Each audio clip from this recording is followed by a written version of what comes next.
वांसांसि जीर्णानि यथा विहाय नवानि गृह्णाति नरोपराणि तथा शरीराणि विहाय जीर्णानि अन्यानि संयाति नवानि देहि।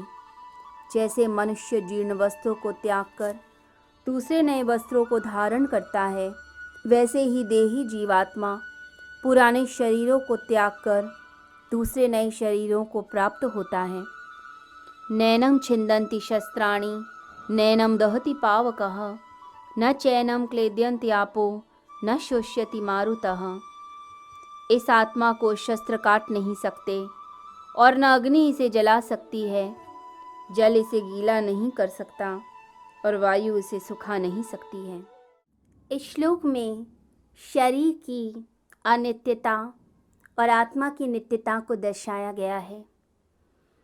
एक बहुत ही प्यारा एग्जाम्पल भगवान श्री कृष्ण ने लिया है कि जैसे हम वस्त्रों को ग्रहण करते हैं, पहनते हैं और फिर उसका त्याग कर देते हैं, बिल्कुल इसी प्रकार से ये जो आत्मा है ये शरीर को धारण करती है और उसके बाद शरीर का त्याग करती है। हम वस्त्रों को पहनते हैं कि सर्दी गर्मी से बचाव हो पाए, उसी प्रकार से यह आत्मा कर्म फल को भोगने के लिए इस शरीर को ग्रहण करती है, इसको ओढ़ लेती है, पहन लेती है।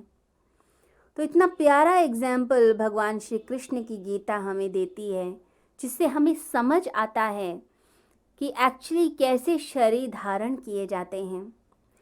तो जब भी कर्मफल चुक जाएगा तो आत्मा शरीर को छोड़ देगी। इसीलिए जीर्ण शब्द का प्रयोग हुआ है। जीर्ण का मतलब बुढ़ापा नहीं, मतलब है कर्मफल चुक गया। तभी बचपन में कई बार डेथ हो जाती है, कभी यंग एज में होती है और कभी वृद्धावस्था में। तो जीर्ण का मतलब सिर्फ बुढ़ापा नहीं है, कर्मफल का चुकना है। आपने कर्मफल को भोग लिया तो ये शरीर का काम समाप्त हो गया। परंतु मनुष्य इस शरीर को वस्त्र की भांति कभी भी अनुभव नहीं कर पाता। श्लोकों में हम पढ़ लेते हैं, जब स्वस्थ होते हैं तब तो हम ये बातें करेंगे ज्ञान की, परंतु थोड़ा सा शरीर को कष्ट हो जाए, बुखार हो जाए या पैर में चोट लग जाए, तब उस समय कभी भी भान नहीं होगा कि ये शरीर वस्त्र है। तो अब वस्त्र की भांति इसको नहीं लेते हैं, तब अब शरीर ही हो जाते हैं, तब सारा ज्ञान मनुष्य का चला जाता है। कोई आपके पैर में पत्थर मार दे तो आपको कितना गुस्सा आता है, या आपके हाथ में छोटा सा कट लग जाए किसी मनुष्य के कारण तो आप दुखी हो जाते हैं। शरीर अब बिल्कुल पास हो गया, अब जैसे हम ही चिपट गए शरीर से, चमड़ी ही हो गया, अलग नहीं है। तो मनुष्य इसे अलग नहीं समझता, कभी अनुभव नहीं करता कि जैसे कोई चीज़ ओढ़ी हुई है, पहनी है, या किसी मकान में जैसे कोई रहता है, ऐसे हम अपने आप को देही नहीं मानते, इस मकान के मालिक बन के नहीं रहते। तो मनुष्य चिपका हुआ है। भूख लगती है तो हम कहते हैं भूख लगी है, मुझे भूख लगी है, मुझे दर्द हो रहा है, मुझे प्यास लग रही है, मुझे पीड़ा हो रही है। क्योंकि शरीर के साथ जो तादात्म्य है, जो आइडेंटिटी है, वो सघन है और जन्मों जन्मों की है, इसी जन्म की नहीं। इंद्रियों के अनुभव हम पिछले जन्मों से लेकर आते हैं, पिछले जन्मों का यह संपर्क है। तो प्रतीति गहन, सघनता गहन गहन होती जाती है। फिर ये शरीर ही हम हो जाते हैं, ये शरीर भाव में ही रहते हैं। ये चमड़ी ही हो गई, स्किन हो गई हमारी, शरीर अलग नहीं। जैसे बाहर से कोई दिया जलता हो तो दिया और उसके ऊपर का कांच एक दिखता है, परंतु कोई भीतर से देखें तो ज्योति अलग है और कांच अलग है जो उसके बाहर रखा जाता है। बिल्कुल ऐसे ही जब अपने भीतर मनुष्य जाता है साधना करते वक्त, तब पता चलता है भीतर की ज्योति अलग जल रही है और शरीर से तो गहरा फासला है हमारा। ये एक आवरण की तरह है और ये आत्मा छोटा सा तेज बिंदु और शरीर इतने फासले पर। ये अनुभव जब तक नहीं होगा साधना में, तब तक मनुष्य सिर्फ बातें करेगा लेकिन उसको प्रैक्टिकली यूज में नहीं लाएगा। नहीं तो आप ज्ञान की बातें ही करेंगे और ज्ञान भीतर नहीं प्रवेश करेगा। महर्षि रमन के बारे में कहते हैं कि जब छोटे थे तो घर का त्याग कर दिया, परमात्मा में मन था। घर का त्याग करके छोटा सा बालक चल पड़ा परमात्मा के ध्यान में। मंदिर में पहुंचे, भूखे थे, फटेहाल थे। अब ऐसा लग रहा था कि मृत्यु ही आ जाएगी। चुपचाप मंदिर के आंगन में लेट गए। लेटे लेटे अनुभव हुआ कि जैसे शरीर से ऊपर उठ रहे हैं, मृत्यु आ रही है और शरीर छूटता चला जा रहा है और वो कुछ नहीं कर पा रहे, जड़ हो चुके हैं।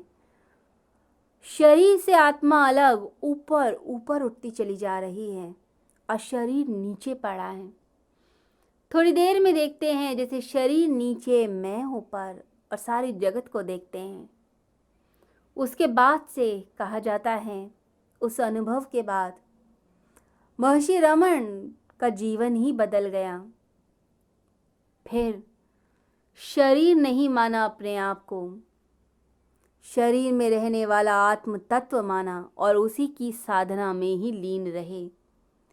तो जब तक वह अनुभव नहीं आता, तब तक आप शरीर को ही अपना समझते हैं कि ये मैं ही हूँ, ये शरीर अलग नहीं, ये मैं ही हूँ। और जब अनुभव आता है तो सभी मृत्यु बस शरीर का बदलना हो जाता है। जैसे वस्त्र बदले जाते हैं, बिल्कुल ऐसे ही शरीर बदल दिया। फिर न सुख न फिर दुख, न फिर सफलता न असफलता, फिर सभी इच्छाएं छूट जाती हैं। परंतु अनुभव आना जरूरी है, आध्यात्मिक अनुभव, और वो आता है साधना से, आता है तपस्या से। प्रयोग किया कीजिए अपने ऊपर। जब चलते हैं तो प्रयोग करें कि ये शरीर चलता है, मैं नहीं। ये आत्मा अचल है, स्थिर है, ये कभी नहीं चलती। ये शरीर गति पाता है, चलता है। तो एक एक कदम आप बढ़ाते हैं तो महसूस करें ये शरीर चल रहा है, मैं नहीं, मैं स्थिर। जैसे कार चलती है और कार में बैठने वाला तो स्थिर है, कार चलती है, आप अंदर नहीं चलते, आप बैठे हैं। ऐसे ही आत्मा अंदर स्थिर है, शरीर चलता है। जब सांसें आए, श्वास आए, तो महसूस कीजिए कि एक श्वास आती है और बाहर जाती है, परंतु एक श्वास दूसरी श्वास को नहीं देख सकती, ये असंभव है। श्वास श्वास को नहीं देखती, यानी श्वास को देखने वाला कोई और है। इसे भगवान बुद्ध ने श्वासों पर प्रयोग कराए।